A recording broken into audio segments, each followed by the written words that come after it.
Small businesses are at the heart of the U.S. economy. Here at Nurture Small Business Podcast, we're dedicated to seeing our small business owners succeed. I am your host, Denise Cagan, president of DCA Virtual Business Support. If you like what you hear on today's podcast, please share it. You have my gratitude for doing so.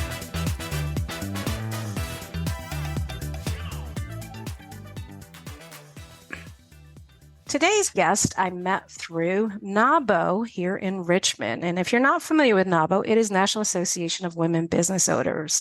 She is a kick-ass business consultant in the HR space. She's looking over at me right now, smiling. Such an interesting bio. I'm going to let her kind of tell her own story. Welcome to the show today, Sara Shelton. Thank you so much for having me, Denise. I'm really excited that we were able to do this. Me too. After we met for coffee, I knew I had to have you on the show. Yeah, thank you. Yeah, funny, interesting, as you say, I have an interesting bio. I say that I often encourage people to think about their career as more of a jungle gym rather than a ladder, because there can be lots of sideways motions and change in path. And certainly my background demonstrates that, as I started in management consulting, really found my passion around organizational change management and kind of true HR. And so, if you were to look at the lineage of my resume without the details, it makes almost no sense.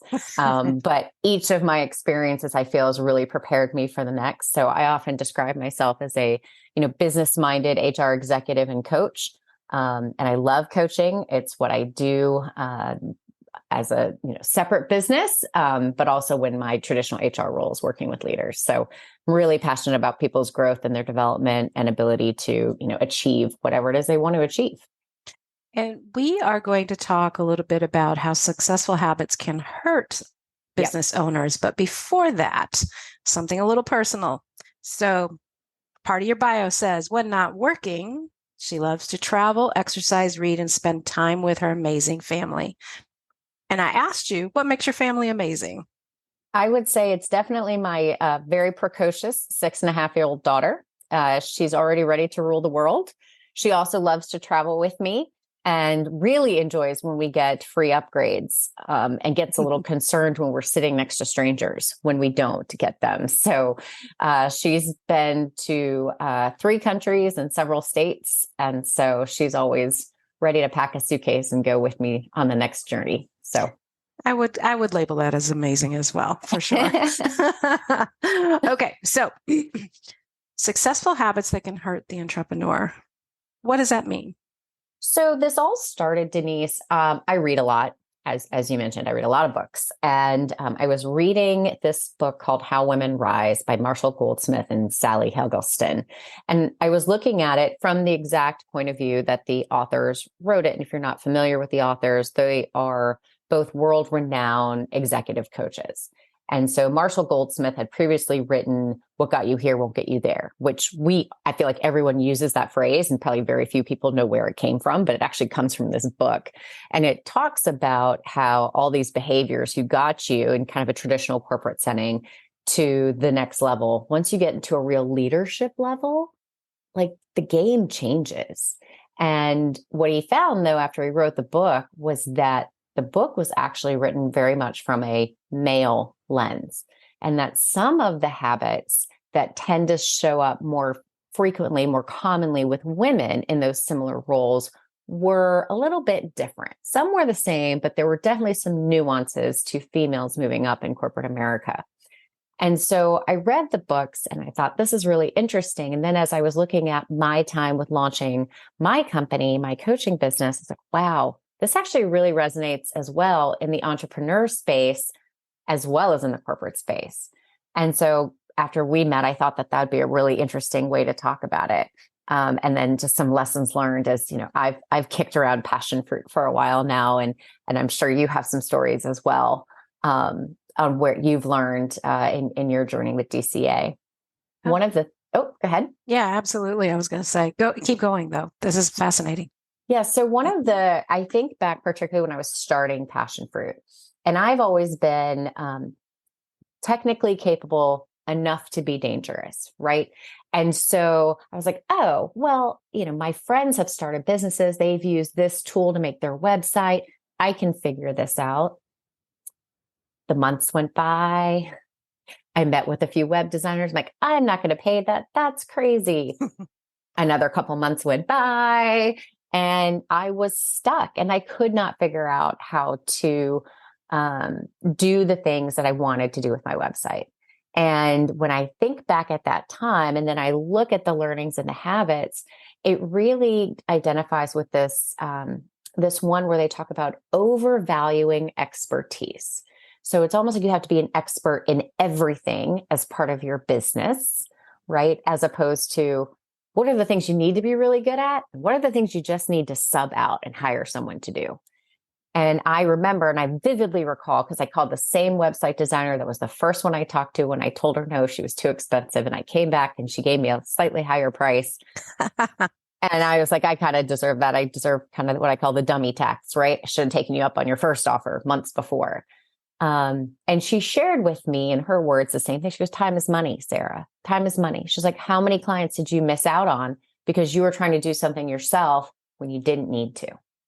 And so reading the books and going through that and how in a corporate setting, individuals tend to feel like they have to know everything about everything, or that they're going to look dumb, or they're not going to look capable in front of their peers or their boss, as opposed to saying, hey, this is a new role. I'm operating in a new way.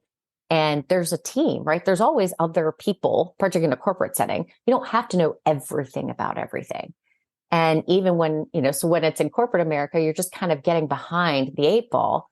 But in an entrepreneurial setting, it really can harm, the launch of your business or the increase in revenue, getting that momentum going. And, I think that that's one of those things. I know I struggled with it. I don't know, Denise, if you found that when you were launching your business as well. To some degree, yes. There were definitely things that I did on my own. I've been really good and disciplined about financial things and making sure I outsource those, because that is 100% not my area of expertise. I don't know how to do bookkeeping. I could do my taxes when it was just me and no business, but after that, absolutely not. But yeah, there are definitely things that I did on my own. And I see that a lot with the businesses that we serve is, they're trying to weigh, well, should I outsource this? And what is my ROI going to be if I do? And sometimes you need to stop thinking in ROIs and just think about, really, how much does this free up my time and the stress? And am I better to run my business better? Yeah. And, it's interesting the way you just phrased that, because it makes me think one of the other habits, right? So particularly when you're an individual contributor in a corporate setting, right? Like you can get very caught up in being perfect and being perfectionist. Everything has to be 100%. And, when you work in consulting, like I did for a long time, you really learn, like you just go with the 80%, the 20% we kind of figure out as we go. I think then when you launch your own business, right? It's like everything has to be perfect. That website has to be perfect the first time it's out there. It's like, no, it's living. It's going to change. It's going to evolve. It's going to, yes, you should have your name right, and maybe your colors and your themes and your brand identity, but it still can evolve as your services evolve, as your clients grow. So I think sometimes, not just that, I think I've certainly experienced, and they talk about in the book, that this need to have everything as close to 100% at the first gate can really stump your momentum as an entrepreneur to get it out there and to understand that you're going to be living and breathing your business. And good businesses know how to adapt, right? Like that's how you thrive, and you can weather different changes in the economy and a downturn. Is you've got to learn how to adapt. And, being able to let go of some of that perfectionism can be really hard for some folks. And, I by no means actually think I'm a perfectionist, but there are some things I'm very particular about. And for me, it was a lot around the branding and what I want the brand for my business to be. And so I spent a lot of time up front. How that translated to the page on the website, I finally, as I said, learned and just delegated that to someone else. But I think about how much time I spent in getting some of those things right. And some of those were it was the right choice for me to make sure I had nailed that piece. But there were other parts. I still call my website designer like, hey, I want to add this new element. Or, and she's taught me enough that I can be dangerous, but I could also mess things up. So I always run things by her from a design perspective. Like I can do the mechanics, but I am certainly not a web designer. And I don't proclaim to be, right. That's not the services I offer. That's not who I am. And I think, giving yourself some grace as an entrepreneur, especially knowing that there's going to be bumps along the way, that there's going to be stumbles. You might turn left when you should have turned right. That's all part of the learning process. I don't think any of us get it 100% right in the first go. I certainly haven't. So I think giving ourselves some grace and understanding that perfectionism is really not going to be attainable, but you do the best you can, and in each of the avenues for your business that you're developing. So feeling like you have to know everything and giving up perfectionism itself. It can be your roadblocks, your habits that got you there, but won't get you to the next place. Absolutely. Right. Because let's think about it. So I'm a coach, right? So I'm a pretty good coach. I have clients, I have people who used to get me for free, who were internal, who now pay me to do this. So obviously I'm doing something right. Am I the best coach in the entire world? I don't know. Not perfect. I'm not going to be perfect for every client. So that's why in my business, part of that learning piece is I think I know who my clients and my target audience are, but because the nature of my business is such a personal relationship that I always do, an introduction call to be like, hey, am I the right person for you? Because if not, I can refer you to any sorts of other individuals. And that's not a bad thing. I think that's the other piece too, is when you think about launching your own business, is knowing your network and knowing in some respects, in some other, either individuals or entities at some time can be competition, and sometimes it can be referrals. Sometimes they can be allies. It just depends. And being open to having those complex relationships where those entities can kind of flow in and out is okay. And I think that in my business, it's very obvious, right? Because again, it's that personal connection. My former coach is great with sales leaders and helping them be better at sales. That's not really my business. That's not really what I do. So if someone is a sales leader and that's what they want to work on, I will refer them to him all the time because I'm not the right person. And you do that in hopes that if he gets someone who isn't the right fit for him and he thinks I am, they'll pass them my way as well. And so I think that being open to understanding that we're not all vying for like one tiny piece of the pie, like the pie is big enough for everybody. I think that's important too. And that's different mindset, I think, than particularly in larger corporations. We're really looking at like total market, opportunity, and that sort of thing. I definitely agree with that. We have several businesses that we collaborate with that do similar things to what we do. And sometimes they even overlap. But I feel like you can grow your business and grow your network if you have that collaborator mindset versus that competitor mindset. And you're right. Sometimes you are competitors, but just having truthful, transparent conversations about, hey, I referred this person to you. By the way, we're doing this, which I know you also do. But yes, I definitely want you to do this piece, so it works. It works. I like that advice. And I think that also, the book also talks about one of the habits that does great when you're lower level in a corporation before you really get to that senior leadership level is they call it failing to enlist allies from day one, which is kind of a little bit of a fancy way of saying network, right? Mm-hmm. But it is a little bit broader than that. So, when you're an individual contributor, or even if you're a manager of a small team, you have a small scope, like you can just insulate yourself and just grind it out with your team.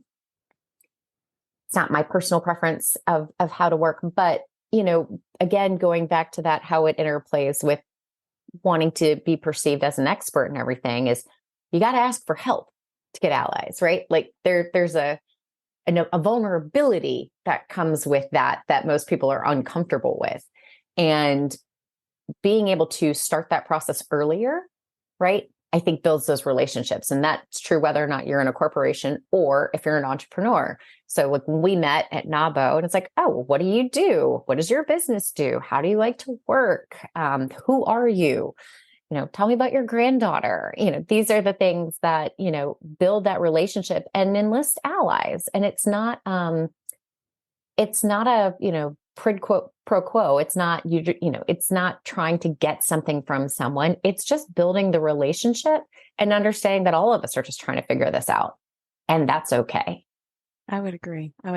So you had at the onset mentioned that the book by Marshall Goldsmith, excuse me, was written from a male lens. Yep. There is a follow-up book. So tell me how that one differs. Yeah. So How Women Rise, he co-wrote it with Sally Helgeson. And again, some of the habits are the same, but some of them are tweaked differently. So the ones that I've mentioned are primarily from How Women Rise, and they have been more often seen with women than with men.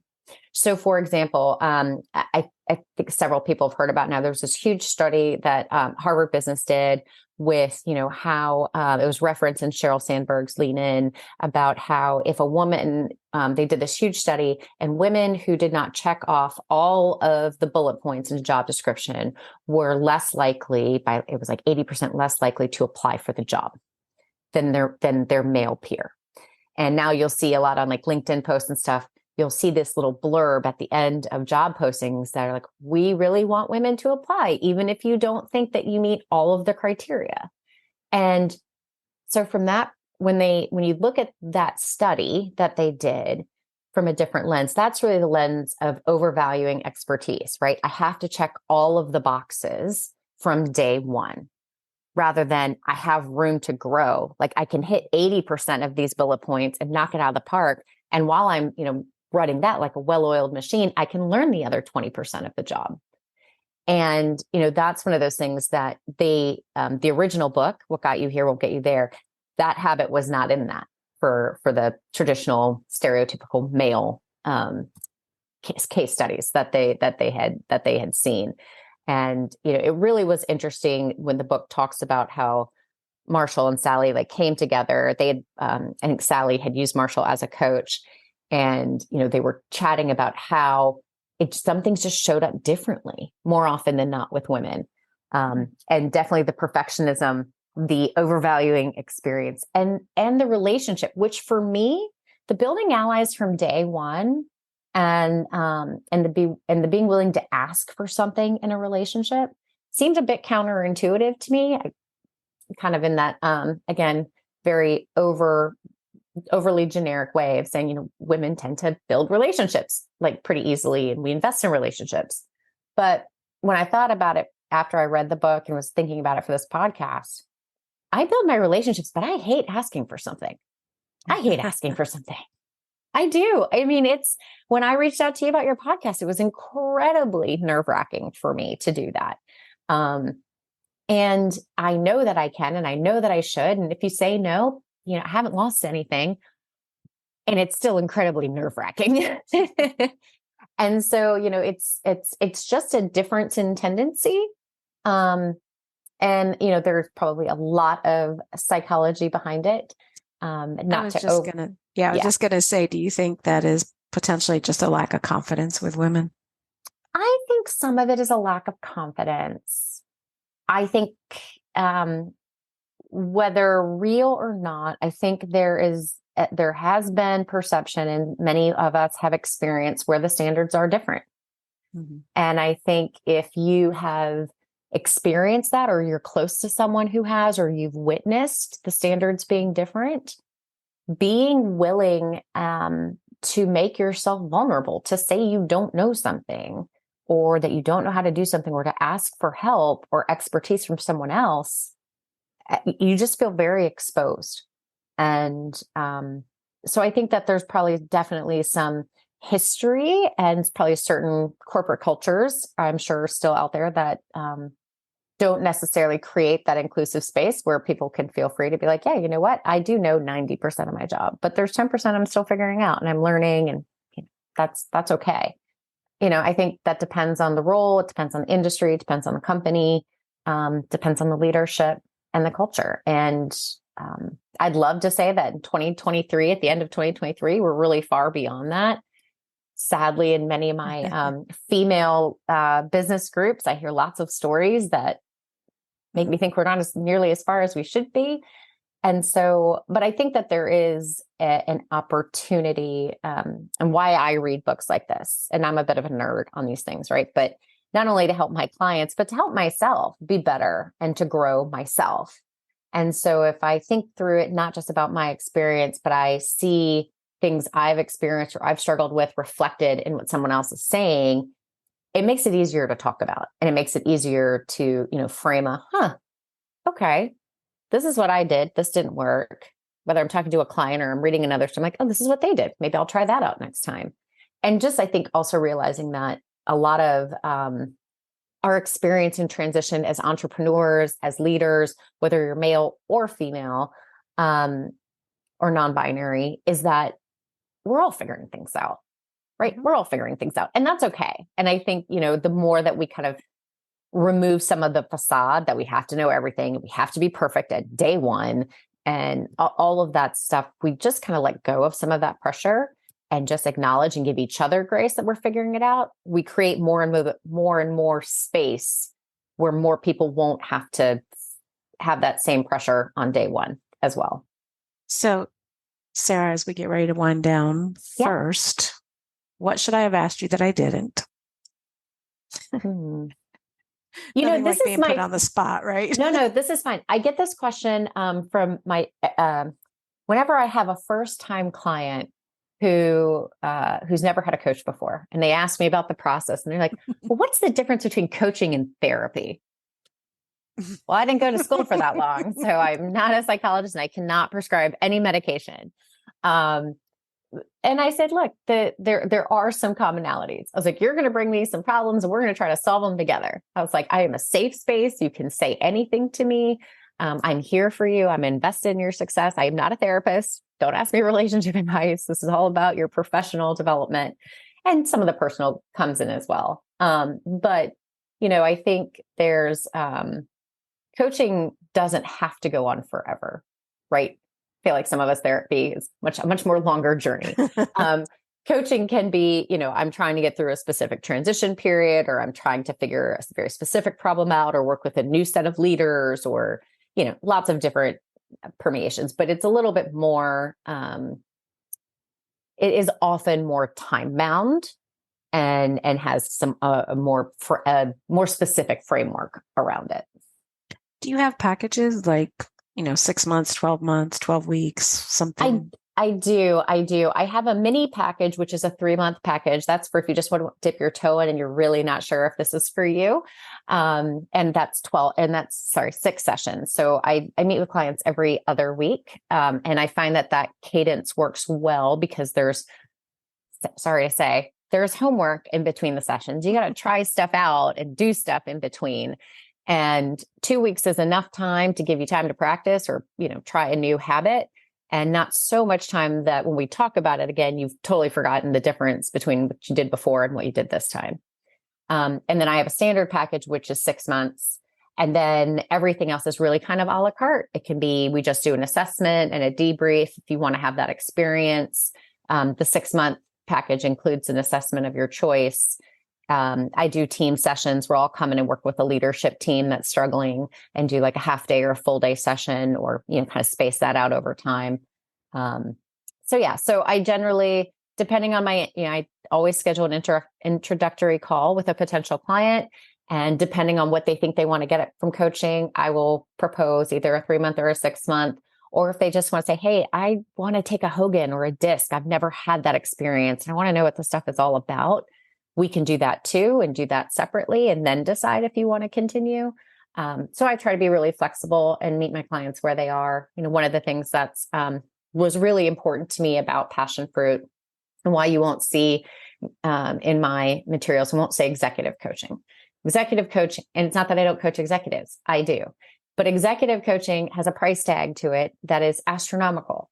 And I firmly believe that coaching and professional development should be more accessible to a wider range of people at different ages and stages of their career. And it shouldn't just be at the Provence at the C-suite. So I try to work, really hard, be really flexible with my clients to help them in any way that I can. That's fantastic. Sara, how can our guests and listeners find you after the show? Sure. So you can go to my website, which is passionfruitcoaching.net. Also on Instagram at passionfruitcoach, as well as LinkedIn, Passion Fruit Coaching. You can find me at any of those places, and all of my contact information is right there. You can sign up for our fruit snacks, which is the occasional email that comes out with tips and tricks and whatever's on my mind in that particular time, book reviews. So it's kind of a Sarah's version of a Blinkist. If you don't have time to read a full book, I'll give you the Cliff Notes. But yeah, so on any of those ways is probably the easiest. Okay. And I'll make sure that all of that is in our show notes. You've been a great guest today. I appreciate your time. Thank you so much for having me, Denise. I really appreciate it. No problem. Thank you for joining me for today's Nurture Small Business podcast, where the focus is on business growth through technology, leadership, and people strategies. Do you have an idea for a podcast or feedback you'd like to share with me? Send me a note through my website at dcavirtual.com/contact.